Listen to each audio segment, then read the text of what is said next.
Quero falar nessa noite sobre a morte que leva à vida. Abra sua Bíblia em Romanos, capítulo 8, versículo 13. Romanos, capítulo 8, versículo 13. Depois nós vamos ler Romanos 6, 23. Romanos 8, versículo 13.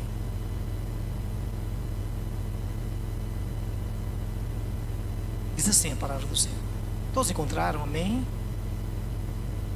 Porque se vocês viverem segundo a carne, caminharão para a morte.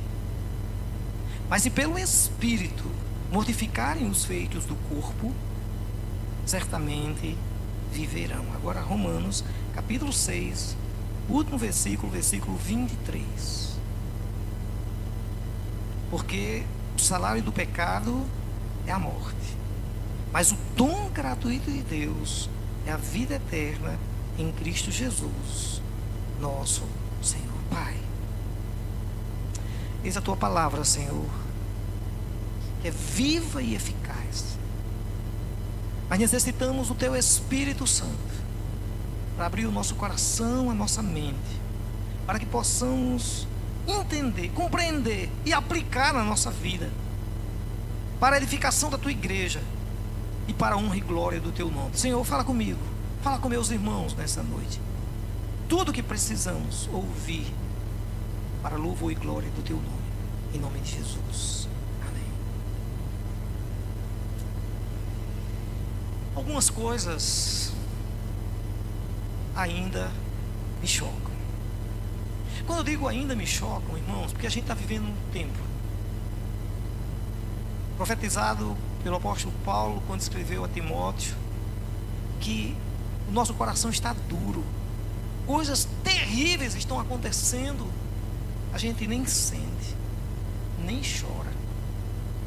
Quando escrevendo aos Romanos, a gente lê o texto, Paulo diz que o salário do pecado é a morte. Irmãos, ele não está de brincadeira. É claro que a gente fala de morte física, morte espiritual, mas o salário do pecado é a morte. E nós corremos o risco de nos acostumarmos com o pecado. Esse coração duro, já não nos sensibilizarmos com o que está acontecendo. Essa semana eu, como pai, como avô, fiquei chocado. Em lágrimas, abri e li a história daquele secretário da prefeitura de Itumbiara, em que o prefeito era o seu sogro, e ele, descobrindo que sua esposa o estava traindo, tentando puni-la, ele mata seus 2 filhos e depois se mata. O que mais me chocou é porque eu resolvi ler a carta de despedida dele, quando ele escreveu uma carta pedindo perdão a Deus, a Jesus Cristo, a Nossa Senhora, na sua fé, mas falando várias vezes no nome de Deus, enquanto planejava fazer algo terrível.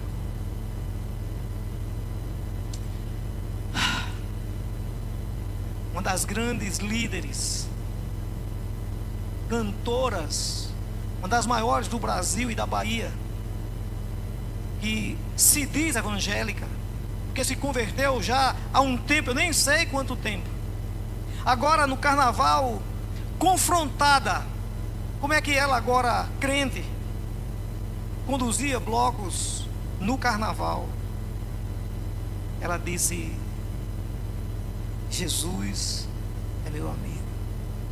Ai, irmãos, tudo que a gente tem ouvido sobre esse grupo da Paraíba, com essa música que ganhou as redes sociais, faz tudo, mas não glorifica o nome do Senhor. É um auê, literalmente. Ai, irmãos, parece pouco. E a gente vê nas redes sociais, na televisão, um pastor orando pela escola de samba, pelo carnaval, no Rio de Janeiro, pedindo a bênção de Deus sobre tudo aquilo ali. Meu Deus!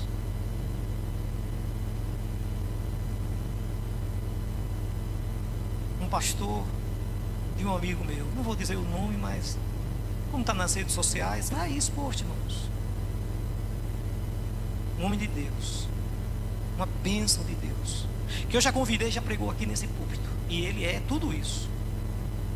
A esposa dele, em nome da inclusão social,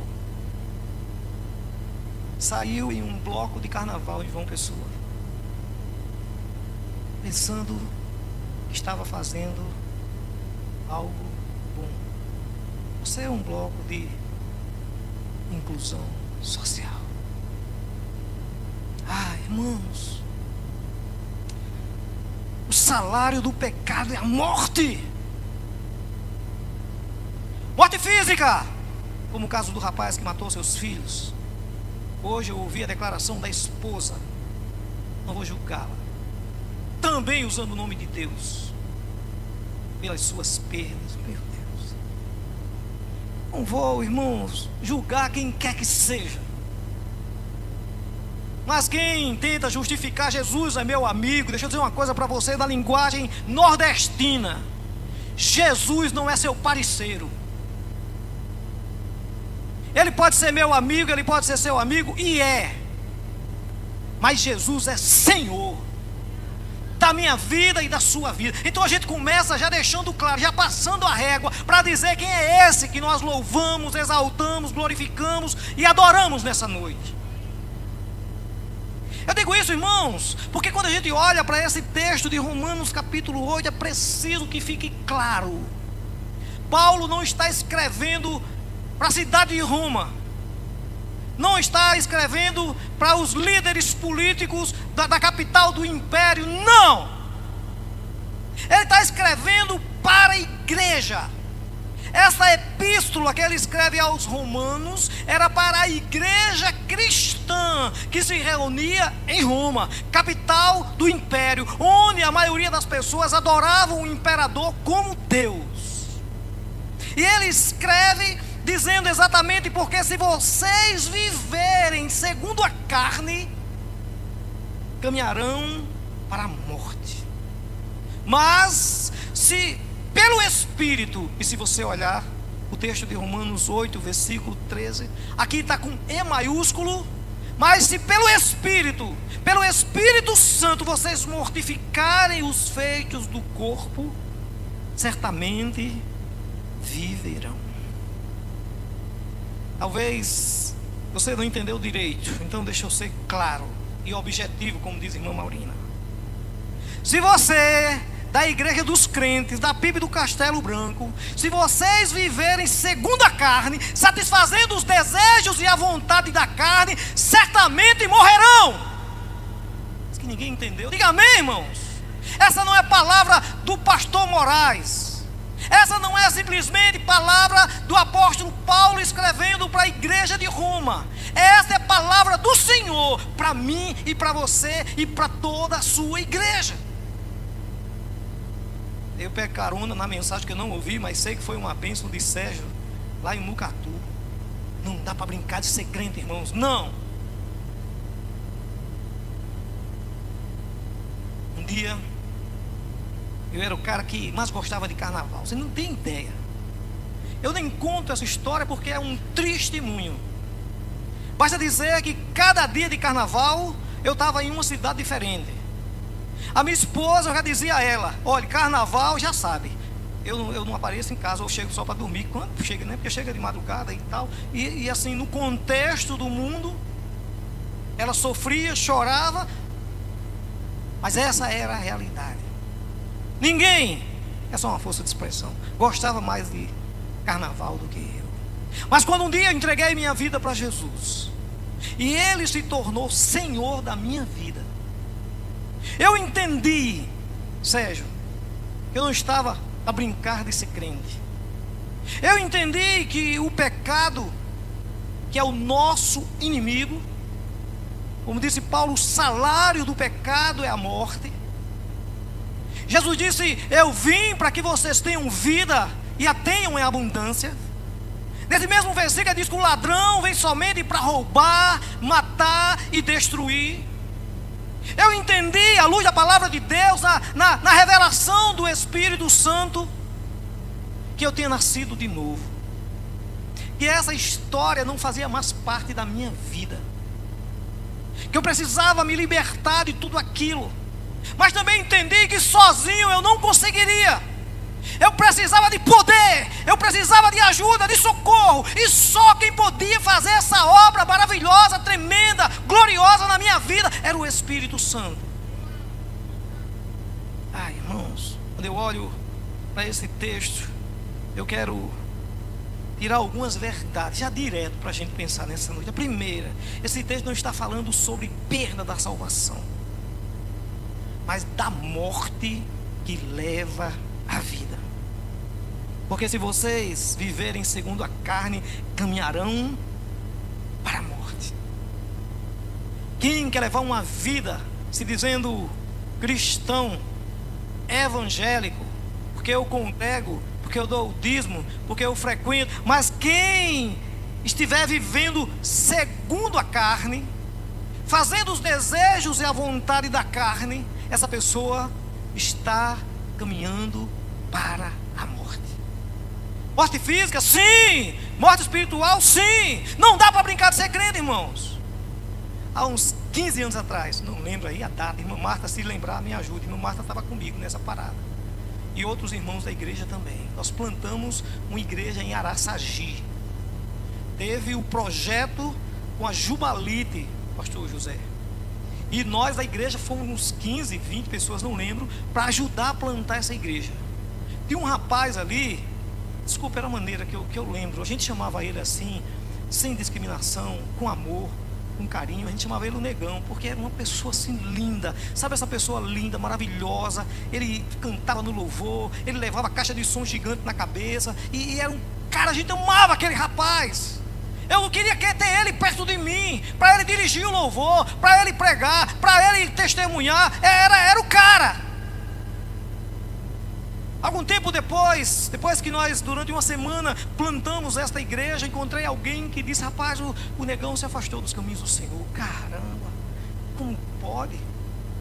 Alguém que desfrutou das bênçãos celestiais, que experimentou a graça de Deus sobre a sua vida, a unção de Deus sobre a sua vida, como pode abandonar, se afastar dos caminhos do Senhor? Eu não consigo entender, irmão. Por favor, não estou julgando ninguém, nem querendo ser melhor do que ninguém. Eu sou crente há 30 anos, eu nunca me desviei. Não quer dizer que eu nunca pequei, não é isso. Os pecados nesses 30 anos são inúmeros. Me arrependi de todos, pedi perdão de todos, restaurei a vida espiritual pela graça, misericórdia, bondade, fidelidade do Senhor, através do seu Espírito Santo, que me convenceu do pecado, da justiça e do juízo. Mas eu nunca me afastei do Senhor, nunca me afastei do meu lugar de oração, nunca abandonei minha vida devocional, nunca abandonei a minha igreja. Não é que eu nunca tenha tido problemas, decepções. Tive, irmãos. Todo mundo tem. Eu decidi levar as coisas de Deus a sério, olhar para o Senhor Jesus, autor e consumador da minha fé e da sua também. Poucos dias depois eu soube. O rapaz tinha saído com um pagode, saiu, ia para boate, eu não sei se era boate da Caixa na época, Altiplano, Cabo Branco. Sofreu um acidente de moto, estava bêbado, sem capacete, cabeça no chão. Morte. Infelizmente. Esse texto não está falando de perda de salvação, irmãos, mas da morte que leva à vida. A morte do eu. A morte do pecado, ao mesmo tempo da morte de Jesus, que nos salvou. resgatou das trevas e nos transportou para o reino do seu Filho amado, diz o Senhor. Esse texto não está falando sobre perda de salvação,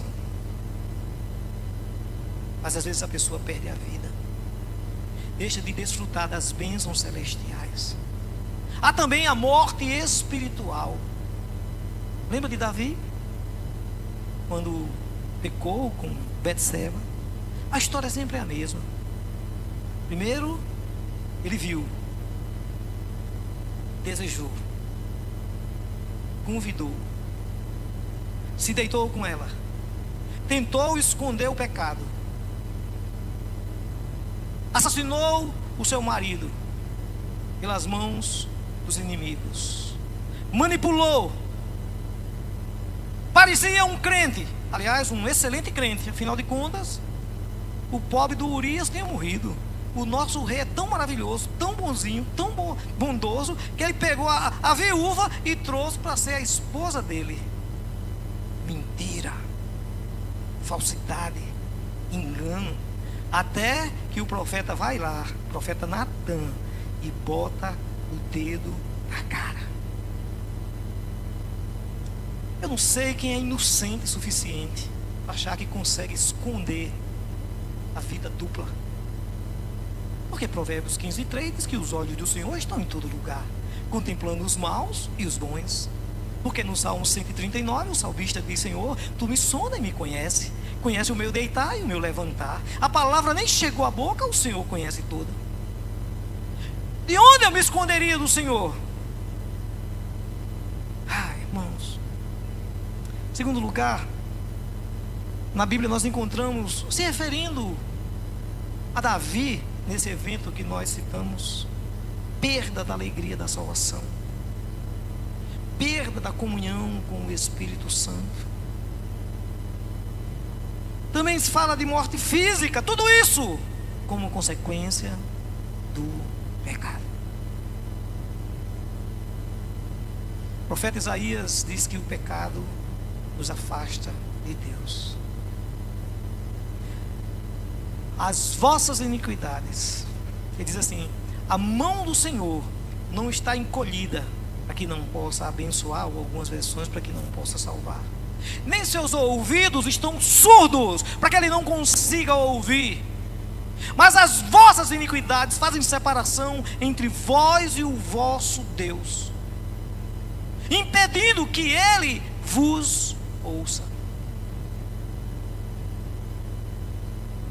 O próprio Senhor disse: se o meu povo, que se chama pelo meu nome, se humilhar, orar e me buscar, e se converter dos seus maus caminhos, então eu ouvirei dos céus, perdoarei os seus pecados e sararei a sua terra. Estarão atentos meus olhos, abertos meus olhos e atentos meus ouvidos à oração que se fizer neste lugar. Segundo Crônicas 7:14. Irmãos, nós sabemos disso. O pecado nos afasta de Deus, nos afasta da comunhão dos santos, destrói famílias, acaba com o ministério, leva literalmente para o buraco da cova. Não seja inocente, irmãos. Saiba quem é o verdadeiro inimigo que quer destruir a sua vida. Sabe o que o pecado significa, o que o inimigo faz tentando maquiar, levar você para um lugar em que você perdeu a presença, sai da comunhão, se isola, aí bota a culpa no pastor, bota a culpa na igreja, bota a culpa no irmão do ministério, bota a culpa literalmente em Deus e o mundo. Pastor, quem é que bota a culpa em Deus? Eu vou dizer, irmãos, claro, não vou dizer o nome, né, irmãos? Eu já atendi uma pessoa que eu lembro agora. Infelizmente essa pessoa pecou, adulterou. E quando eu fui conversar com essa pessoa para confrontá-lo, ele quis se justificar teologicamente, Sérgio. Ele disse: mas pastor, o senhor crê que Deus pode todas as coisas? Claro que eu creio. O senhor crê que Deus é todo poderoso? É claro que eu creio. Então, se eu pequei e caí em pecado, é porque Deus permitiu. A vontade de fazer feito o pastor Sinal, de dizer: isso é um bandido. Depois eu vou mandar essa mensagem para o pastor Sinal. Mas assim, irmãos, é brincadeira um negócio desse. Está colocando a culpa em Deus, como Adão, a mulher que tu me destes. Irmãos, existem alguns pecados que também nos matam. Sim. É porque a gente acha que pecado só existe 3: matar, roubar e se prostituir. Não, irmãos. Eu citei aqui alguns, eu escrevi alguns assim: o orgulho, a vaidade, a mentira, a prepotência, a maldade, o rancor, a raiva, a inveja, a luxúria, o desejo, a pornografia, o ódio, a raiva, o desprezo às pessoas, a opressão. Cuidado, irmãos. A gula. Irmãos. Grande é a lista. Só citei aqui alguns. Mas nesse texto que nós lemos, irmãos, no capítulo 8, versículo 13, e nessa noite encontramos e expomos não apenas o problema, que é o pecado, mas o Senhor nos dá a solução, irmãos. Olha para a tua Bíblia aí, Romanos capítulo 8, versículo 13.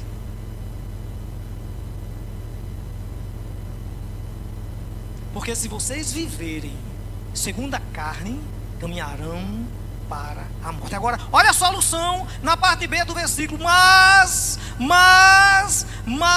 vírgula, se pelo Espírito modificarem os feitos do corpo ou da carne, certamente viverão. Se pelo Espírito mortificarem os feitos da carne ou do corpo, certamente viverão. Escrevendo aos Gálatas, o apóstolo Paulo mostra a luta que existe entre a carne e o Espírito, dizendo que quem você alimentar mais vai vencer essa guerra. Identificou que o pecado é o seu maior inimigo, que o salário do pecado é a morte. Está claro para você que o pecado lhe afasta de Deus, que por causa disso o diabo, querendo lhe matar, ele lhe isola, afastando da comunhão. Ou você nunca viu aqueles vídeos na TV ou no YouTube que mozinho não gosta de ver, quando o leão vai caçar, mesmo sendo as zebras ou outros animais menores, ele fica de tocaia rodeando. E quando os animais correm, o mais fraco fica para trás. Às vezes um que estava ferido, às vezes um pequeno, um filhote fica para trás. É esse que o leão ataca. O bicho de chifre faz assim, irmãos: lhe afasta, isola, porque enquanto estamos no meio do rebanho, protegemos uns aos outros. Às vezes uma manada de leão tenta atacar uma manada de búfalo. Eles se reúnem e ficam ali, e eles não têm coragem, porque uns protegem os outros. Aqui na nossa igreja nós oramos, damos uma cobertura espiritual, orando uns pelos outros. Temos oração aqui quase todos os dias, porque todos os dias tem reunião de ministérios, e nas reuniões do ministério, todos, se alguém não está, você como parte do ministério tem que chamar seu líder. Aí o pastor disse que toda reunião do ministério tem que ter oração, tem que ter. Na terça-feira, culto de oração. Quarta-feira temos oração à noite, 7 horas da noite na igreja dos crentes. Quinta-feira, a oração da hora nona, 3 horas da tarde, vem para cá. Sexta-feira, eu passei batido, já pedi perdão a Sérgio, porque eu fui estar com meu cunhado que está internado no hospital de trauma, teve um AVC. Mas sexta-feira de meio-dia tem oração online, meu amigo, velho, meia hora. Segura a onda aí e chega aí para esse negócio. Sábado e domingo temos cultos, reuniões, oração. Sérgio e Alice ora como líderes, com a irmã Cleuda e outros irmãos, por nós, por todos os membros, por todos os congregados, por todos os visitantes, por todos os nossos missionários. Todos, irmãos. Eu nunca vi eles orarem num culto de oração, que eu procuro sempre estar presente, e esquecer de Rica em Damião, de pastor Luciano em Taperoá, que hoje temos a bênção da nossa missionária, está aqui, que coisa mais boa. Aneli, fica em pé, Aneli, para a igreja ver essa missionária linda, filha do irmão Raimundo. Fica em pé, irmão Raimundo, para o povo ver que como o irmão é bonito e que ela puxou o irmão. Muito bem, irmão Raimundo, muito bem, pode sentar. A nossa missionária de Itaperuá. Oram pelo pastor Fernando em Emas, Salomão em Aguiar, Marcelo em Itaperuá, Vinícius em Água Branca, Jadiel e Letícia em Águas Belas, o mestre Nenê em Portugal, Débora na França, na França, oram por todos. Esqueci algum? Não, esqueci não. Mas assim, oram por todos os nossos missionários, irmãos, e também pela sua vida. A verdade é que é pelo Espírito. Esse texto deixa claro, irmãos, é pelo Espírito é que nós mortificamos os feitos da carne. Ou seja, olha aí, se pelo Espírito mortificar os feitos do corpo, certamente vivereis. Ou seja, é pelo Espírito que nós vencemos os desejos da carne. É pelo Espírito que nós vencemos o pecado. É pelo Espírito que nós viemos para estar juntos aqui para ouvir a palavra de Deus. É pelo Espírito que vamos no nosso quarto, fechamos a porta e dobramos os nossos joelhos, colocamos a cara no pó e pedimos perdão pelos nossos pecados. Porque se confessarmos os nossos pecados, Ele é fiel e justo para nos perdoar os pecados e nos purificar de toda injustiça. E é o Espírito Santo que nos revela quando nós pecamos. É o Espírito Santo que nos conduz à presença do Senhor para que possamos pedir perdão dos nossos pecados, restaurar a comunhão com o Senhor, restaurar a comunhão com a igreja. A santificação, irmãos, é obra do Espírito Santo. Não se enganem. Eu não consigo, como pastor, produzir santificação na vida da igreja. Vou dizer aqui, não conta para ninguém. Está sendo gravado, mas tudo bem. Eu não consigo produzir nem na minha vida, irmãos. É o Espírito Santo, por isso que é chamado Espírito Santo. É Ele que nos santifica, porque a santificação é obra do Espírito Santo de Deus na vida do crente. É Ele que nos conduz ao arrependimento. É o Espírito Santo que nos fortalece na hora das tentações. Enfrentamos, irmãos. Nós precisamos deixar claro que nesse processo, aí eu sou batista mesmo, você não é passivo. Apesar de ser obra completa, plena do Espírito Santo, olha aí, se pelo Espírito mortificardes, ei, diga assim para o seu irmão que tá, ninguém gosta disso, né? Diga assim, estou dentro. Se pelo Espírito mortificado, você está envolvido nessa obra. Quem faz é o Espírito Santo, mas tem a sua parte. Se pelo Espírito mortificar, ou seja, irmãos, precisamos deixar claro que nesse processo você não é passivo, mas ativo. O Espírito Santo mostra, mas você precisa identificar o pecado. É você que toma uma decisão de se arrepender do pecado. O Espírito Santo fala, ministra. Ei, corra para os pés da cruz. Se você confessar o seu pecado, Ele é fiel e justo para lhe perdoar e lhe purificar de todo pecado. Mas quem vai é você. A ação é do Espírito Santo, mas você não está passivo nessa história. A decisão é sua. Lembra? Aquele que confessa e deixa, alcançará misericórdia. A decisão está em suas mãos. O Espírito Santo convence do pecado, vai lhe matar. Da justiça, Jesus morreu na cruz para lhe salvar. Lembra de Romanos 6:23? O salário do pecado é a morte, mas o dom gratuito de Deus é a vida eterna. Se arrependa. Volte-se para o Senhor. É Ele que nos guia a toda a verdade. É Ele que nos ensina a sua palavra.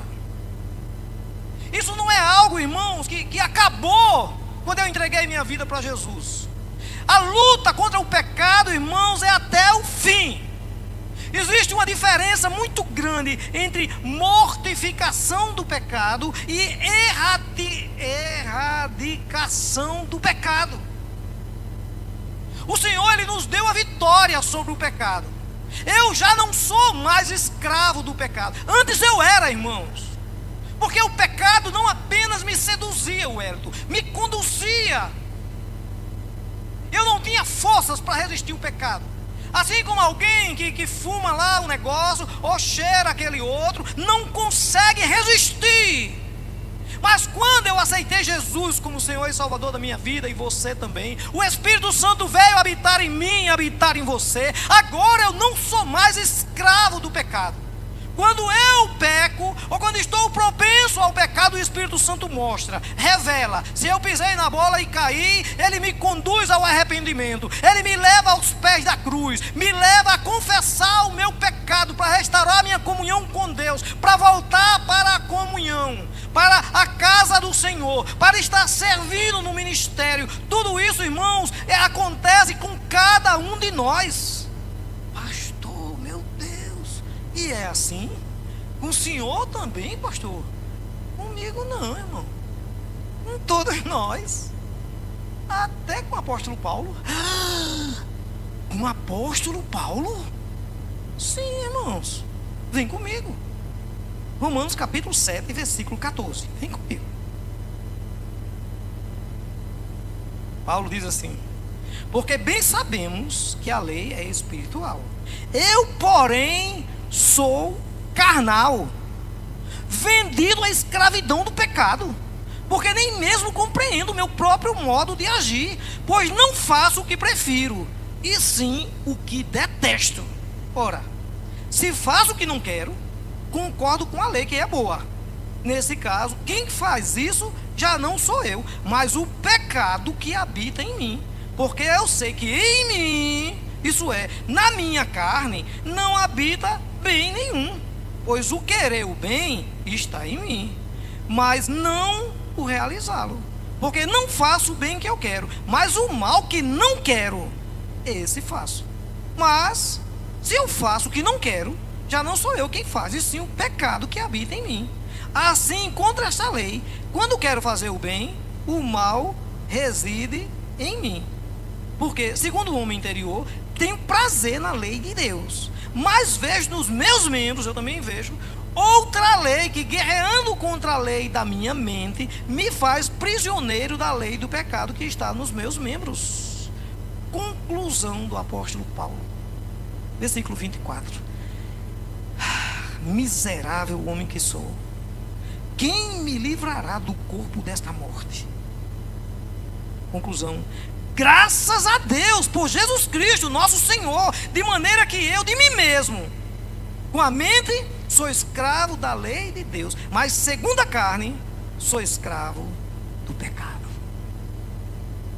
Você não entendeu direito? Deixa eu traduzir para você. Às vezes, irmãos, a gente cai na esparrela. Às vezes a gente tropeça na língua, no trânsito. Para mim é inconcebível um crente chamar palavrão. Sinceramente, irmãos, eu vejo um crente chamando palavrão, eu tenho dúvida se essa pessoa nasceu de novo. Mas em algum momento de estresse saiu o palavrão. Ei, não sou eu não. A minha mente, isso aqui, isso é da carne, irmãos.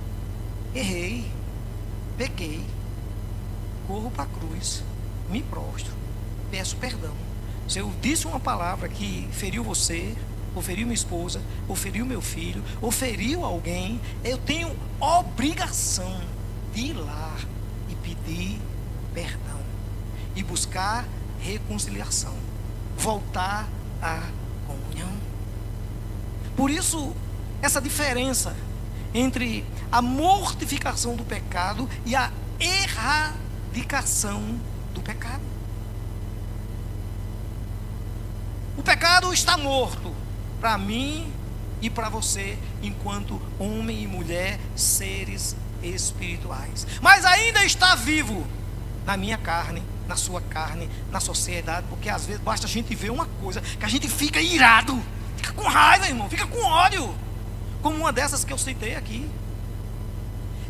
É o pecado, o nosso inimigo, que ainda está na nossa carne, mas ele não nos escraviza. Há sim o poder na minha mão, na sua mão, de mortificar o pecado, mas a erradicação do pecado só vai acontecer quando Jesus voltar, num processo que os teólogos chamam de glorificação.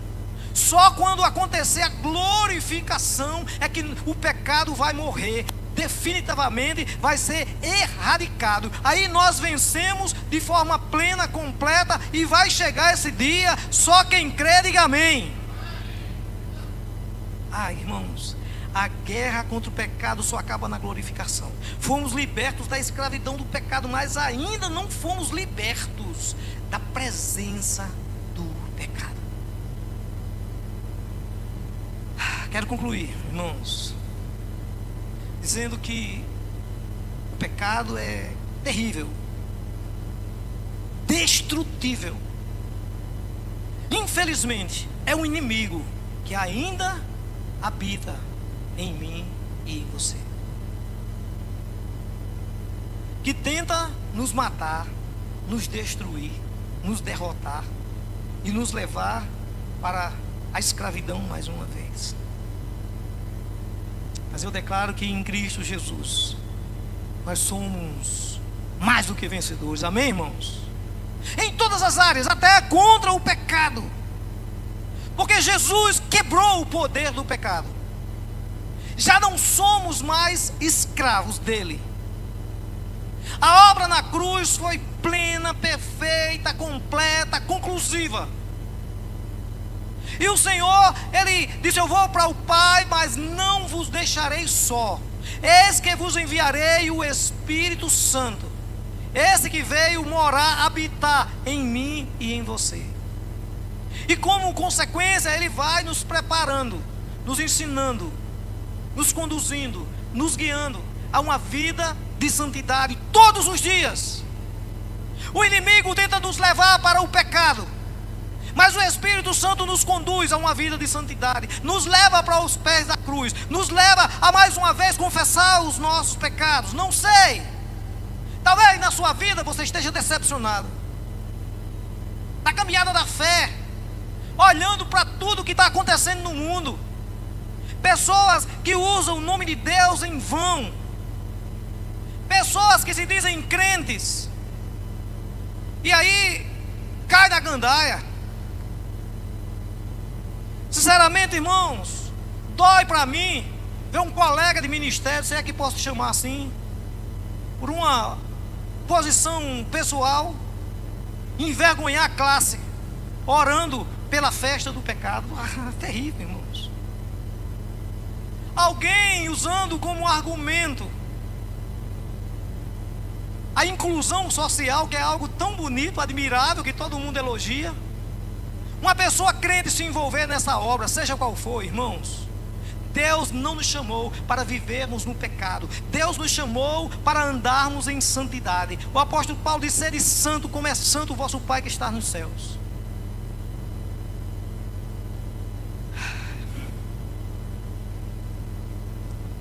O engano do pecado endurece o coração, mas Jesus Cristo nos salva e nos liberta. Seu Espírito Santo nos fortalece para vencermos esse inimigo comum. Você está aqui nessa noite, domingo de carnaval. Louva a Deus pela sua vida. Você venceu. Sinceramente, irmãos, confessar o pecado aqui, não confessar os vossos pecados uns aos outros para serem curados. Eu me sinto orgulhoso de ver uma igreja cheia, contando com os que estão viajando. E eu sei exatamente os que estão viajando que estão representando a igreja, como Pontes, o nosso vice-presidente, foi para a ordenação de um pastor hoje, ele foi representando a nossa igreja. Aniversário de Cláudio, fui hoje na Granja, lá em Mogeiro, algumas pessoas estão lá com ele, participando desse culto, assistindo, não louvando a Deus e participando desse momento de adoração, de comunhão, de bênção. Ei, eu fico orgulhoso, porque eu sei o que Deus fez na minha vida. E ver você hoje aqui, eu sei que a ação de Deus na sua vida é o Espírito Santo que lhe guiou, que lhe dirigiu. Ele tem lhe sustentado, lhe fortalecido. Senão, tinha caído na gandaia.